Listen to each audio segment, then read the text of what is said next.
حضرت خلیل اللہ جب وادی غیر ذی زرع میں سیدہ ہاجرہ اور ان کے معصوم نو نحال کو چھوڑ کر کے جانے لگے، ایسی وادی جہاں حیوانی وجود بھی نہیں تھا، نباتات بھی نہیں پائے جاتے تھے، پانی کا ایک قطرہ بھی دستیاب نہیں تھا،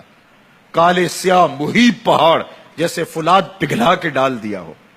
وہ وادی جہاں دن کو بھی خوف آئے وہاں حضرت ہاجرہ نے راتیں بھی گزاری۔ کتنا دردناک لمحہ تھا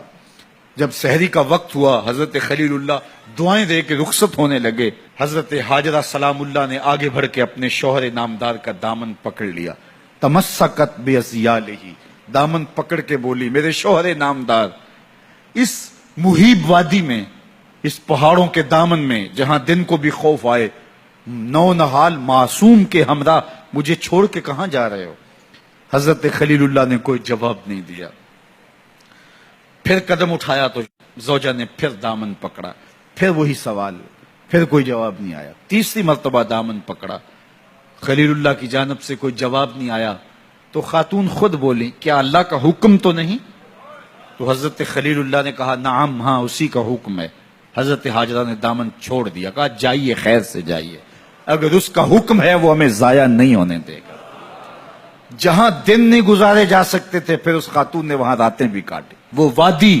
جس میں وحشت بھی قدم رکھتی تھی ڈر ڈر کے، جہاں پھرتے تھے آوارہ تھپیڑے بادے سر سر کے،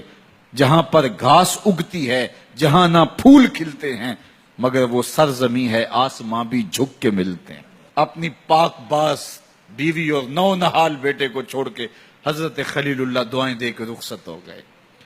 تھوڑا سا توشہ تھا، 2-1 دن کے بعد ختم ہو گیا، پھر ماں کی چھاتی سے دودھ بھی خشک ہو گیا، نو نحال پیاس سے تڑپنے لگا، ماں تو پھر ماں ہوتی ہے، تڑپتی ہوئی ممتا کا دل بے قرار ہوا۔ ایک پتھر کے سائے میں معصوم اسماعیل علیہ السلام کو لٹایا اور پانی کی تلاش میں جبل صفا پہ چڑھی، اطراف میں آسمانوں کی طرف دیکھا، کہیں کوئی پرندے اڑتے دکھائی دیں اور پانی کا نشان ملے اور میں وہاں سے بیٹے کے لیے 2 بوند لے آؤں، لیکن کچھ دکھائی نہیں دیا۔ تا حد نظر پھیلا ہوا آسمان ہی آسمان ہے اور پہاڑ ہی پہاڑ نیچے دکھائی دیتے ہیں۔ پھر مروہ پہ آئیں، درمیان میں نشیبی جگہ تھی، وہاں بیٹے کا من موہنا چہرہ دکھائی نہیں دیتا تھا، دوڑ کے گزری اور جا کے صفا پہ گھوم کے دیکھا، کچھ نظر نہیں آیا، ادھر بھی دیکھ لیا ادھر بھی دیکھ لیا، لیکن ماں تھی، پھر دوبارہ صفا پہ آئی، صفا پہ دیکھا کچھ دکھائی نہیں دیا، پھر تڑپ کے مروہ پہ آئیں، وہاں پھر دیکھا کچھ دکھائی نہیں دیا، پھر صفا پہ آئی، کبھی صفا پہ کبھی مروہ پہ، تڑپتی ہوئی ماں کی ممتا، بے قرار دل، ادھر پانی کی پیاس سے تڑپتا ہوا معصوم اسماعیل پتھر کی اوٹ میں، درمیان سے ماں گزرتی ہے تو بھاگ کے گزرتی ہے کہ بیٹے کا من مونا چہرہ بھی نگاہوں کے سامنے رہے۔ ذرا منظر تو دیکھو کتنا دل آویز ہے، اللہ اکبر، سینوں میں پتے پانی ہو جائیں، پتھر بھی ہو تو پگھل جائے اس زہرہ گداز داستان سے، لیکن اللہ پر توکل اور ماں کی بے قراریاں، کبھی صفا پہ کبھی مروہ پہ، زبان پہ شکایت نہیں ہے۔ پھر جب مروہ پہ پہنچتی ہیں، 7 چکر مکمل ہو گئے، تو ادھر کیا دیکھا کہ معصوم اسماعیل ایڑیاں رگڑ رہا ہے۔ ماں کا دل ڈولنے لگا کہ بیٹا آخری لمحوں میں دوڑی کہ بیٹے کو جا کے اپنی چھاتی سے چمٹاؤں، ہو سکتا ہے 2 قطرے دودھ کے اس کی زندگی کی آس بندھا دیں، تو ماں دوڑتی ہوئی آئی، لیکن جب قریب آئی تو منظر بدلا ہوا تھا، معصوم کی ایڑیوں کے رگڑنے سے تازہ چشمہ پھوٹ رہا ہے،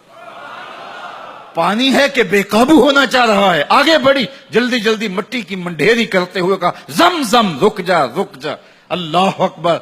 ہاجرہ سلام اللہ علیہا نے حضرت اسماعیل کی محبت اور اپنے رب پر توکل کی انوکھی اور البیلی داستان رقم کی، کہا ہاجرہ تو نے بھی حد کر دی، لیکن قیامت تک تیری راہوں کو بھی جلوہ گاہ بنا دیں گے،